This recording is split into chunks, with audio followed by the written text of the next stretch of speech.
बच्चों, मैं आज फिर आपका वेलकम कर रहा हूँ हमारी आज की क्लास में। और आपको पता है कि हम चैप्टर 8 कर रहे हैं बायो का, ह्यूमन हेल्थ एंड डिजीज़। और कल मैंने आपसे एलर्जेंस के बारे में बात की थी और एलर्जिक रिएक्शन के जो सिम्टम्स होते हैं उसके बारे में बात की थी। तो एलर्जेंस क्या होता है? कोई भी फॉरेन सब्सटेंस जो किसी भी पर्सन के अंदर हाइपर सेंसिटिविटी कॉज कर देता है वो एलर्जन होते हैं। एलर्जन पोलन ग्रेन भी हो सकते हैं, एलर्जन डस्ट भी हो सकती है, एलर्जन किसी तरह के परफ्यूम की स्मेल भी हो सकती है। तो ये पर्सन टू पर्सन वेरी करती है। आज हमारे पास है आपके लिए क्वेश्चन कि डिफाइन द फॉलोइंग। सबसे पहले ABO ब्लड ग्रुप सिस्टम के बारे में बात कीजिए। ABO blood group is determined by gene capital I, ठीक है। इसको आइसो ए ग्लूटेनाइन भी बोलते हैं। यहाँ पे 3 तरह के अकेल होते हैं, अलील्स होते हैं। एक I की पावर A, I की पावर B और I की पावर O। जिन लोगों का ब्लड ग्रुप A होता है उनके पास A एंटीजन होते हैं, जिनका ब्लड ग्रुप B होता है उनके पास B एंटीजन होते हैं। तो बेटा जो एंटीजन होता है ना उसके ऑपोजिट एंटीबॉडी होती है। अगर उनके पास A एंटीजन है तो उनके पास एंटीबॉडी होगी B। अगर B एंटीजन है तो एंटीबॉडी होगी A। The person with blood group O are without antigen. तो सिंपल वे में याद रखो कि ब्लड ग्रुप A के पास antigen A, blood group B के पास एंटीजन B और ब्लड ग्रुप O के पास कोई एंटीजन नहीं होती। और AB जो ब्लड ग्रुप होता है उसके पास दोनों एंटीजन होती हैं। इसी करके जो AB ब्लड ग्रुप है वो किसी से भी ब्लड ले सकता है, वो यूनिवर्सल रेसिपिएंट है। और O जो होता है वो किसी को भी ब्लड ग्रुप दे सकता है क्योंकि वो यूनिवर्सल डोनर है। फिर वैक्सीनेशन के बारे में बात होगी। मैंने आपको बताया था कि जब इनएक्टिव फॉर्म में यानी नॉन वायरुलेंट फॉर्म में किसी भी वायरस और बैक्टीरिया को हम अपनी बॉडी के अंदर डालते हैं, बेटा उनको बोलते हैं वैक्सीन। वैक्सीन डेड माइक्रोब्स होते हैं जो हमारी बॉडी में जाके पर्टिकुलर इन्फेक्शन के अगेंस्ट एंटीबॉडीज़ बनाना शुरू कर देते हैं। और जब ये एंटीबॉडीज़ बनती हैं तो हमारी बॉडी अलग अलग बीमारियों से फाइट करती है। तो देखिए, introduction of antigen into the body to induce production of specific antibody to protect immunity, ठीक है, against certain infection by same antigen, और we can say to cure a disease is called vaccination। जब हम किसी की body के अंदर antigen डाल दें, एंटीजन यानी कोई भी फॉरेन एजेंट डालें, और ये फॉरेन एजेंट यानी डेड माइक्रोब्स ही होते हैं, डेड वायरस, डेड बैक्टीरिया। जैसे किसी को आप पोलियो की वैक्सीन दो, किसी को आप TB की वैक्सीन दो, तो वो डेड इनके ऑर्गेनिज्म आप बॉडी में डालते हो, उसके अगेंस्ट हमारी बॉडी एंटीबॉडीज़ बनानी शुरू कर देती है ताकि हम बीमारियों से लड़ सकें। अच्छा, ये वैक्सीनेशन होता है मेथड। और वैक्सीन होता है, ये एंटीबॉडी प्रोवोकिंग एजेंट होते हैं जो एनिमल्स को प्रोटेक्ट करते हैं और ह्यूमन बींग्स को भी प्रोटेक्ट करते हैं इन्फेक्शन के अगेंस्ट। इंटरफेरॉन तो मैंने आपको ऑलरेडी बता दिया था। जब भी हमारी बॉडी में कोई भी वायरल इन्फेक्शन आता है तो उस वायरल इन्फेक्शन को किल करने के लिए, उस वायरल इन्फेक्शन को ख़त्म करने के लिए प्रोटीनिशियस सब्सटेंस बनाती है हमारी बॉडी, उसको हम बोलते हैं इंटरफेरॉन। फिर है पैथोजेंस। क्या है?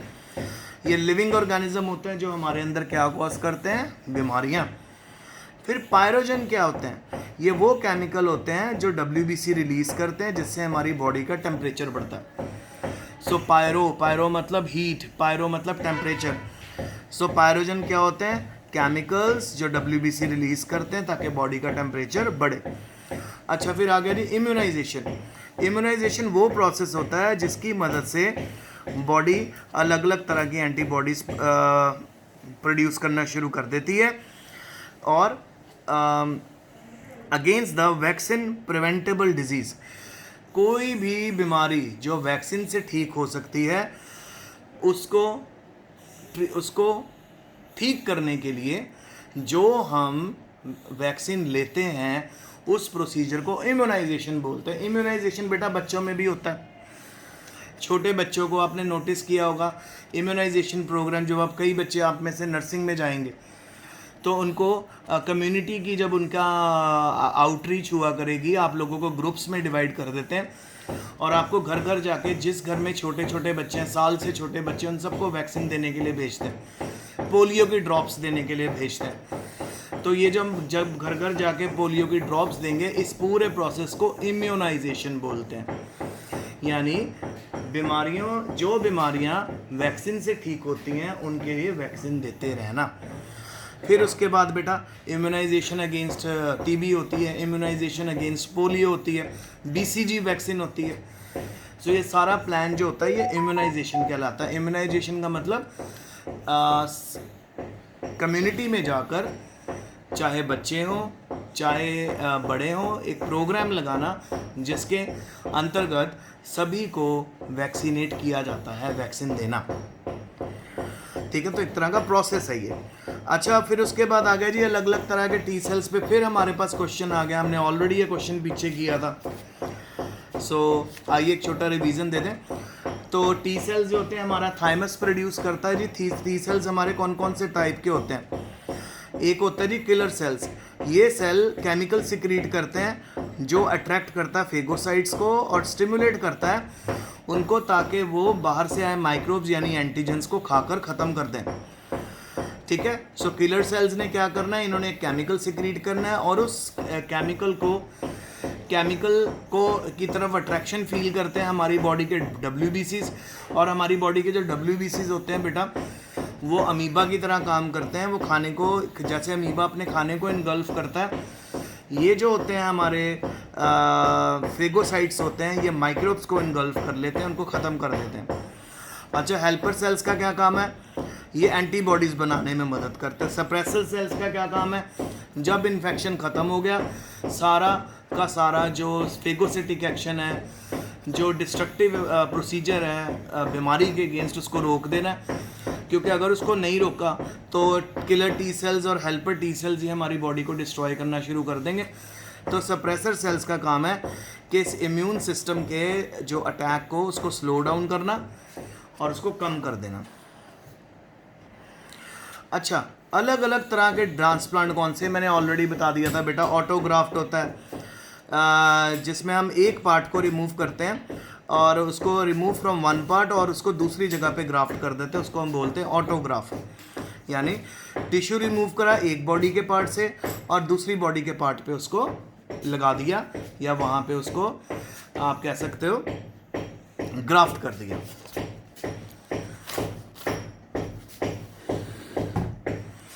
फिर होता है बेटा होमोग्राफ्ट।